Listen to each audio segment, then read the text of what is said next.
बिस्मिल्लाहिर्रहमानिर्रहीम, अस्सलाम वालेकुम। आज 27 जून है, दिन है जुमेरात का, और ताज़ा खबरों के मुताबिक तो हुकूमत की हालत काबिल रहम होती चली जा रही है। इस हुकूमत ने तैयारी की थी साबिक chief justice Lahore high court Shahzad Malik साहब की कि किस तरह से उनको सुप्रीम कोर्ट ले जाया जाए, क्योंकि वो दिलेराना तरीके से फ़ैसले दे रहे थे और इनके लिए मसाइल खड़े हो रहे थे हुकूमत के लिए, इलेक्शन के हवाले से ख़ास तौर पर कि जी वो तो इलेक्शन ट्रिब्यूनल बना रहे हैं, 8 जजेस के, आज़ाद जजेस के नाम दे दिए हैं, हमारी मर्जी के जजेस के नाम नहीं दिए, तो ये तो जनाब हक सच पर फैसला दे देंगे और फॉर्म 45 के मुताबिक ये फैसला दे देंगे और हमारी तो सीटें ही फारिग हो जाएंगी। तो ये बात हसनात मलिक साहब ने भी की है कि जी हुकूमत भी और इस्टेब्लिशमेंट भी चाहती थी कि chief justice Lahore high court से जान छुड़वाई जाए, और काजी फैसल साहब ने भी फिर उनको सुप्रीम कोर्ट बुलवा लिया और इसमें वोट दे दिया। तो तैयारी हुकूमत ने की थी जस्टिस शहजाद मलिक खान की, लेकिन कहते हैं जी पर्चे में कौन आ गया, जस्टिस शाहिद करीम आ गए और जस्टिस अमजद रफीक आ गए। ये भी लाहौर हाई कोर्ट के जजेस हैं। तो देखिए ये दिलेर जजेस की तादाद बढ़ती जा रही है और कौम इनके साथ खड़ी नजर आ रही है, लोग इनको अप्रिशिएट कर रहे हैं कि बड़ी बात है। और जो कुछ सुप्रीम कोर्ट में हो रहा है वो भी देखें कि रिपोर्ट हो रहा है। अब तो ताज़ा खबर यह है कि ये भी हुआ कि जिस तरह से इलेक्शन कमीशन के वकील पकड़े गए हैं, इलेक्शन कमीशन पकड़ा गया है, इलेक्शन कमीशन लाजवाब हो गया है जजेस के सवालों पर, आज़ाद जजेस के सवालों पर, तो उस पर अब आवाज़ म्यूट होना शुरू हो गई। यानी सुप्रीम कोर्ट की लाइव कवरेज पहले हम देखते थे कि जी इमरान खान पेश हो रहे हैं तो बंद कर दी जाती थी, अब यह हुआ है कि म्यूट कर दी, आवाज़ बंद कर दी। लेकिन जो ही काजी फैसल साहब इलेक्शन कमीशन को रेस्क्यू करने आए एक दफ़ा तो फिर आवाज़ दोबारा आने लग गई। ये हालात हो गए हैं, इतनी पतली हालत हो गई इस हुकूमत की, इतनी बुरी हालत हो गई है। तो एक तरफ हमें सुप्रीम कोर्ट में नज़र आ रहा है कि इलेक्शन कमीशन के पास कोई जवाब नहीं है, एक नुक्ते पर आकर इलेक्शन कमीशन फंस चुका है, चाहे जस्टिस मंसूर अली चाहें, चाहे जस्टिस अतर मिनल्ला हैं, चाहे जस्टिस आयशा मलिक साहबा हैं और दीगर जजेस जो सवाल पूछ रहे हैं, सिवाय एक काजी फैसल साहब और जस्टिस अमीनुद्दीन खान साहब ये रेस्क्यू कर रहे हैं इलेक्शन कमीशन को। बाकी जजेस एक नुक्ते पर बड़े क्लियर हैं कि आपने काजी फैसल साहब का जो 13 जनवरी का फैसला था उसकी गलत इंटरप्रेशन की। अब काजी साहब बार बार 13 जनवरी की बात पर बहुत ज़्यादा झुंझला जाते हैं और कहा जा रहा है तो उनकी अब छेड़ बन जाएगी। हसनात मलिक साहब कहते हैं लोग अब शर्ट्स पर जिस तरह कैदी नंबर 804 लिखते हैं, ये 13 जनवरी का फैसला लिखेंगे कि जी बल्ले का निशान छीना गया। अब जजेस कह रहे हैं कि बल्ले का निशान छीनने का मतलब ये कैसे हो गया कि आपने पार्टी ही खत्म कर दी, यानी तहरीक इंसाफ के जितने उम्मीदवार थे आपने उनको आज़ाद डिक्लेयर कर दिया। इलेक्शन कमीशन के पास ये इख्तियार कहाँ से आया, किस तरह आ गया इलेक्शन कमीशन के पास ये इख्तियार कि वो किसी को आज़ाद डिक्लेयर कर सकता है, जबकि वो खुद कह रहा है कि मैं इस पार्टी का हूँ, मैं तहरीक इंसाफ का हूँ। कह रहे नहीं, तुम तहरीक इंसाफ के नहीं हो, तुम आज़ाद हो। तो ये आपके पास इख्तियार कैसे आया, आप होते कौन हैं? आपका काम है साफ शफाफ इलेक्शंस करवाना। ये अतर मिनल्ला साहब के रिमार्क्स है, सिर्फ इलेक्शन नहीं, साफ शफाफ इलेक्शंस करवाना जिसमें लोगों की रिप्रेजेंटेशन हो, जो लोगों की राय है वो नजर आए। आपने तो सब बर्बादी कर दी। और मुनीब अख्तर साहब ने कहा, जस्टिस मुनीब अख्तर ने, कि सबसे बड़ी जमात जो थी आपने उसको खत्म ही कर दिया, फारिग कर दिया, आपने उसको इलेक्शन में हिस्सा ही नहीं लेने दिया। फिर जो रिकॉर्ड मांगा गया, जो 81 उम्मीदवार तहरीक इंसाफ के हैं उनका रिकॉर्ड ही नहीं दे रहा इलेक्शन कमीशन, भाग गया है, वो रिकॉर्ड ही नहीं पेश कर रहा। और साहबजादा हामिद रजा का जो रिकॉर्ड है उसमें भी वो कह रहे हैं कि उन्होंने तो इंतखाबी निशान कहा जी मुझे तहरीक इंसाफ का दे दिया जाए, नहीं तो शटरकॉक दे दी जाए, ये तो उन्होंने कहा ही नहीं कि मुझे आज़ाद डिक्लेयर किया जाए। यहाँ भी इलेक्शन कमीशन के वकील फंस गए हैं और सब मजाक उड़ा रहे हैं।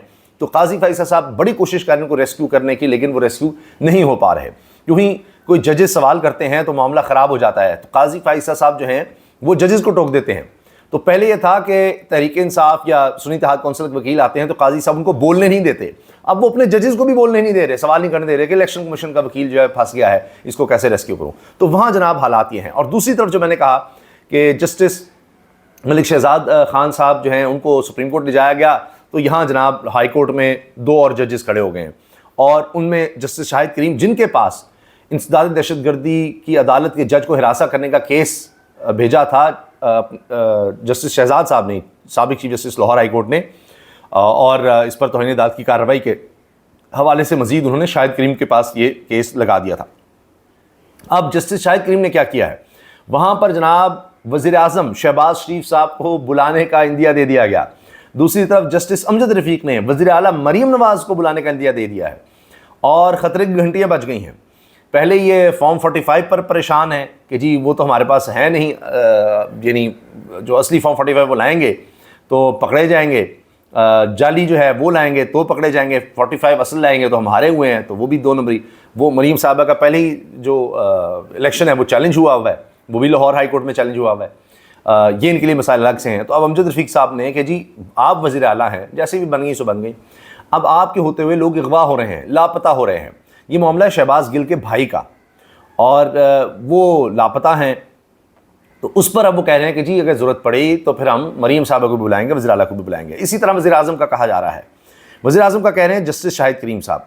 अब इसमें हुआ यह है कि आप जानते हैं कि इंसदाद दहशतगर्दी की अदालत के जज ने, सरगोदा के जज ने ये ख़त लिखा था chief justice Lahore high court को कि जी मुझे, मेरी फैमिली को हिरासा किया गया, उनके असिस्टेंट को भी हिरासा किया गया, और वहाँ फायरिंग की गई उनके वहाँ अदालत के बाहर लगे पोल पर और वहाँ ट्रांसफार्मर पर उनके घर के मीटर की तोड़ फोड़ की गई, और इस तरह से उनसे बात करने के लिए कोशिश की गई, उन्होंने इनकार किया, तो सब हुआ। अब इस पर जनाब लाहौर हाई कोर्ट के जस्टिस शाहिद करीम ने ATC anti terrorism court Sargodha के जज को ISI की जानिब से हिरासा करने से मुतल्लिक बड़ा हुक्म दिया है।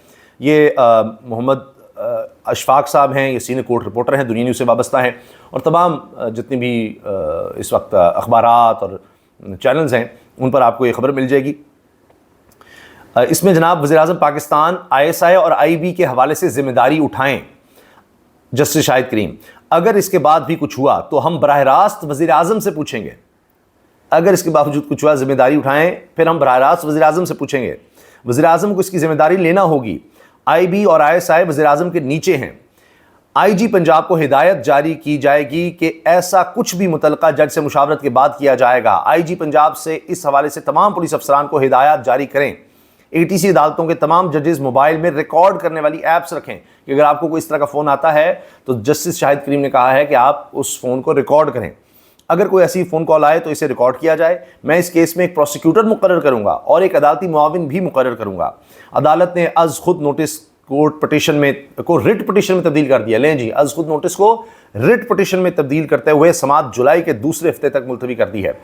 जस्टिस शाहिद करीम ने आज खुद नोटिस पर समाअत की थी। जस्टिस मलिक शहजाद अहमद खान ने सुप्रीम कोर्ट तकर्री पर केस जस्टिस शाहिद करीम की अदालत को भेज दिया था, और एंटी टेररिज्म कोर्ट सरगोदा के जज ने ISI की जानिब से हिरासा करने पर लाहौर हाई कोर्ट को ख़त लिखा था। अब देखिए ये मामला कहाँ से कहाँ चला गया है।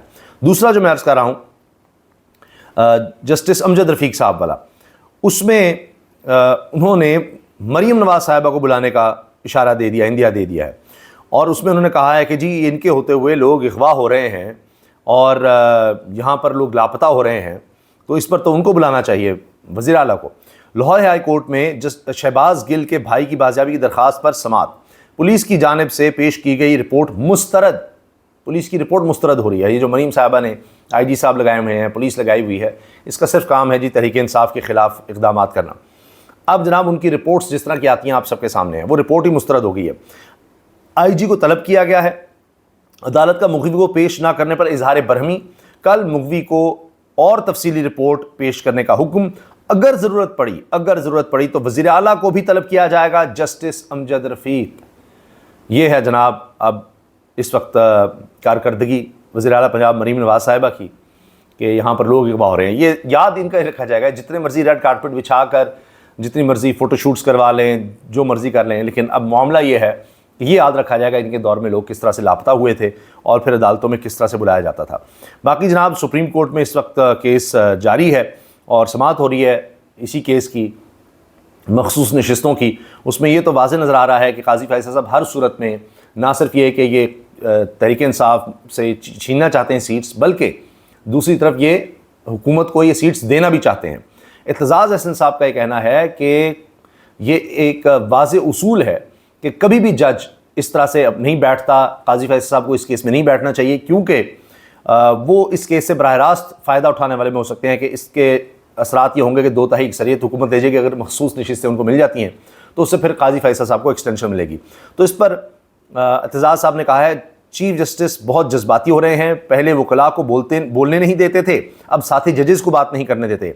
चीफ जस्टिस बहुत टेंस हैं, वो इस केस में मुलव्वस हैं। मुल्ज़िम को इतनी टेंशन ना होती जितनी चीफ जस्टिस काजी फैसल साहब को टेंशन लगती है, और वो कह रहे हैं कि इस केस में उनको बैठना ही नहीं चाहिए, उठ जाना चाहिए, क्योंकि इसमें वो एक्सटेंशन उनको मिल सकती है, हुकूमत उनको दे सकती है जी आप मज़ीद कंटिन्यू करें, कि इसीलिए मखसूस नशिस्तें वो चाह रहे हैं। तो इसका बराह रास्त फ़ायदा काजी फैसल साहब को होगा। अगर मखसूस नशिस्तों का फ़ायदा वो हुकूमत के हक़ में करते हैं तो उनको नहीं सुनना चाहिए। तो एतजाज़ साहब अपनी जगह पर इस मामले पर खड़े हैं। बहरहाल इस वक्त यह है कि इलेक्शन कमीशन बहुत मुश्किल में है, उनके वकील बहुत मुश्किल में हैं, और कोशिश ज़रूर हो रही है काजी साहब की तरफ से उनको रेस्क्यू करने की, लेकिन वो हो नहीं पा रहे हैं। और उनके पास इस बात का कोई जवाब नहीं है कि उन्होंने तहरीक इंसाफ को एक पार्टी के तौर पे कैसे ख़त्म कर दिया और उनकी उम्मीदवारों से एफिलिएशन कैसे ख़त्म कर दी, जबकि वो खुद को उम्मीदवार जाहिर कर रहे थे तहरीक इंसाफ के।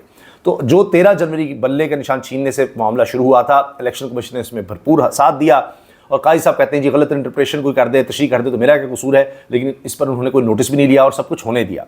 और उसके बाद ये अब सारा मामला, सारी पार्लियामेंट, सियासत, अदम इस्तेहकाम पाकिस्तान की तारीख में इस तरह का नहीं था जो अब हो चुका है कि जी सबको पता है, हकीकत ये थी तहरीक इंसाफ के लोग हैं नहीं, वो आज़ाद आगे हैं, वो किधर जाएं, उनको सीटें नहीं मिल सकती। जबकि ये बात वाज़ेह है कि बाप पार्टी के साथ ये हो चुका है कि खैबर पख्तूनख्वा में उनको कोई सीट नहीं मिली थी, उन्होंने कोई लिस्ट भी नहीं दी हुई थी मखसूस नशिस्तों के हवाले से, लेकिन फिर आज़ाद उम्मीदवार उनमें शामिल हुए बाप पार्टी में और फिर उनको मखसूस नशिस्त में से नशिस्त दी गई थी, लिस्ट भी बाद में आई। तो ये सब बातें जो हैं ये सिर्फ ढोंग है, 2 नंबरी है कि जी तहरीक इंसाफ ने लिस्ट नहीं दी या सुन्नी इत्तेहाद कौंसिल ने लिस्ट नहीं दी, तहरीक इंसाफ तो बतौर पार्टी ही नहीं थी, तो ये था वो था, ये आज़ाद थे, आज़ाद को हम दे नहीं सकते। ये सब बातें गलत हैं। आज़ाद लोगों को दी जा चुकी हैं, पार्टी को बाद में पार्टी में बाद शामिल होने पर मखसूस नशिस्तें मिल चुकी हैं, यही इलेक्शन कमीशन दे चुका है। और अब देखिए ये इनकी 2 नंबरियाँ पकड़ी जा रही हैं और मामला वही है 13 जनवरी का बल्ला छीनने का फैसला काजी साहब का, वो तारीख में हमेशा याद रखा जाएगा। और उसके बाद ये कि जी सबसे बड़ी पार्टी को आपने ख़त्म ही कर दिया कि उसके साथ कोई जुड़ ही नहीं सकता, ना उसका इंतखाबी निशान, ना उसके साथ कोई उम्मीदवार आ सकता है। इंतखाबी निशान तो चलो छीना, लेकिन अब उम्मीदवार भी उसका नहीं कोई हो सकता, कोई और आप इंतखाबी निशान उसको अलॉट कर देते। उन्होंने कहा नहीं, आपको कुछ नहीं मिल सकता, ना आपकी पार्टी इलेक्शन कमीशन ने किया। अब उनके पास इसका कोई जवाब नहीं है और रिकॉर्ड भी नहीं पेश कर रहे, भाग गए हैं।